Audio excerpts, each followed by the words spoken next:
This is Chris Charlton for WhereDoesGodzillaPoop.com, and today we are playing Picross E3. That's right, the Electronic Entertainment Expo edition of Picross. You can uncover pictures of scantily clad women hanging out on booths and things.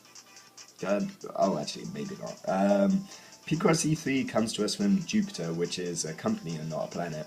Well, it's a planet as well, but it's the company we're interested in here, and they've been putting out these Picross games for years and years and years. A number of them were involved in like the Mario's Picross way back on the Game Boy and whatnot. And they've been steadily putting out these Picross E games for 500 yen on the Japanese eShop for a while. And every time a new one comes out, I'm like, oh, there's Picross. I like Picross. And I grab it for 500 yen, and then every single time I'm mammothly disappointed by what's actually on offer here. And that's pretty much what's happened to me again, I think. So we've got here on our bottom screen, our mode select over here, a number of different types of Picrosses. Don't let these four names fool you, they are all essentially the same deal. Easy Picross is just kind of small Picross puzzles. Normal Picrosses are normal, they're a little bit bigger. Free Picross is a mode where it doesn't tell you whether you've made a mistake or not when you do make a mistake, which means you get all the way to the end of the puzzle, then realize you've tapped one cube wrong, and then you have to start all over again, which is very exciting. And then extra Picross are what is, relative to the rest of this game, fairly large scale puzzles. So in the interest of time, let's just do a normal one here. The problem with the Picross E games, with all the Picross E games, is that all the puzzles are too small. Like, the biggest puzzle in these games is always a 15 by 15 grid, and if you like Picross like me, you kind of like the sort of OCD scratching feel of having a massive 100 by 100 grid. If you remember Picross DS on the DS, that was very much like that. Whereas here, just a tiny little grid, it doesn't really feel like you're being pushed in any way. And then by the time you get to the ends, the joy of Picross is like, it's like watching the end of an episode of Art Attack if you're a British child. That's if you were a British child of the 80s, so that's a very obscure reference to make. But, you're steadily picking away at a puzzle and thinking, oh, I wonder what that is. And then at the end it's a kitty cat, and you go, oh, I made a kitty cat, hooray.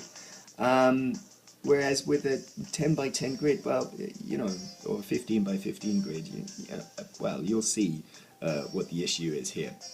So I just triggered a hint roulette. You get those at the start of most of the puzzles in this game.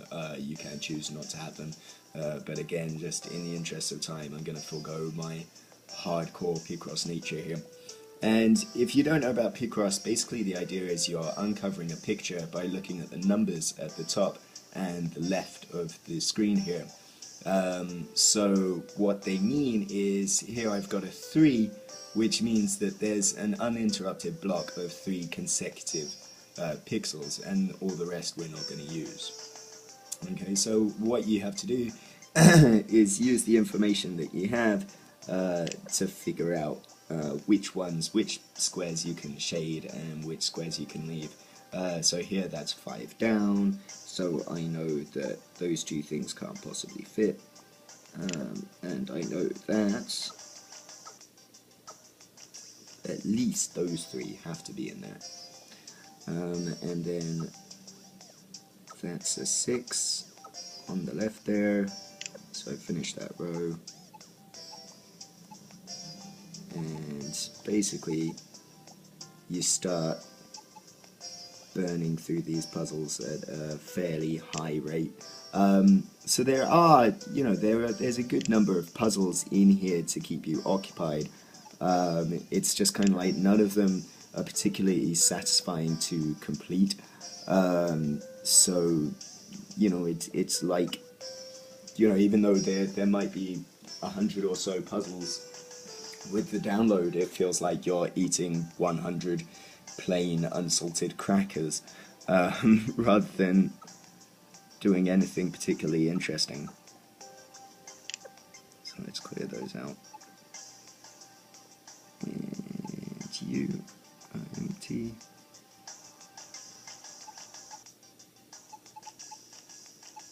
It's gripping, this, isn't it? It makes for a fantastic video, but that's the whole thing of Picross. It's not particularly dynamic or exciting to begin with, and then when the actual puzzles you have aren't particularly interesting either, then you're left with kind of an uninspired package. But I'm nearly done here. Ooh, it's exciting. You can see at the top of the screen here. Yeah, I have no idea what I'm making. Most of the modes I'm playing on normal here. On free you don't get an alert if you've made an error. But here, if I deliberately screw something up here, so I finished this column, but if I try to put an X in there, it'll say, no, you screwed up, and it'll add 2 minutes to my timer as a penalty. Although, you know, really, that doesn't mean anything. You're not given any rewards for doing a puzzle quickly in this game. Nothing's unlocked through systems and medals. You're not awarded prizes, and none of these scores get uploaded online or anything. So, you know, there's no real meaning to giving time deductions. And if I just want to finish the game, I could just, you know, idly spam hitting every single square, you know, out of trial and error, and eventually it'll tell me what the answer is, which is really, really dumb. And basically, you know, I mean, every single one of these, each one of the Picross E's had their own kind of gimmicked take on Picross, as a reason for you to get it again, basically. But apart from that, the core gameplay has been the same through, obviously Picross is Picross all the way through, but even like the presentation is the same. This game is pink, Picross E2 was green, and Picross E1 was blue. Those are the only differences in any of the Picross E's. Even this music is the same in every single one of the Picross E games. So it's hardly adventurous, but then people like me see a new Picross game and they go, oh, I like Picross, I remember Picross.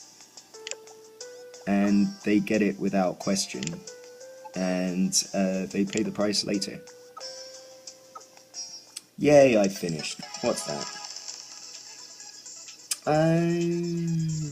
A band socker. It's a plaster, sticking plaster, a band-aid. You just saw my face there. Wasn't that exciting? When the screen went black. That's the most exciting thing that's happened in this game.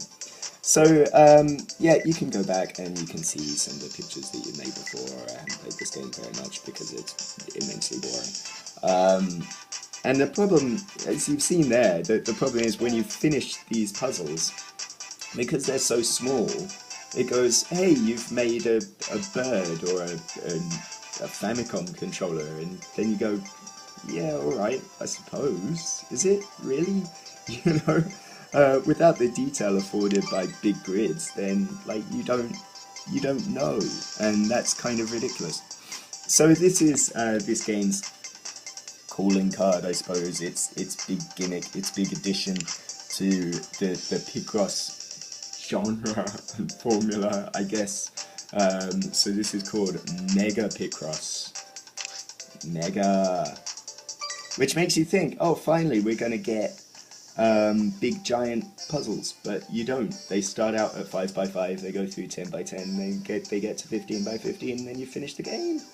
And yeah, good Jupiter, the one thing I need, or the one thing I want from these Picross games is a really, really, really big Picross puzzle. Let me do that. It's not that hard, surely. So the deal with Mega Picross here is that instead of having just columns of numbers on top, I've also got these big numbers which describe the number of shaded blocks that are connected in a kind of a two-row or two-column span. So, you know, it's always easier to show rather than tell with this sort of thing.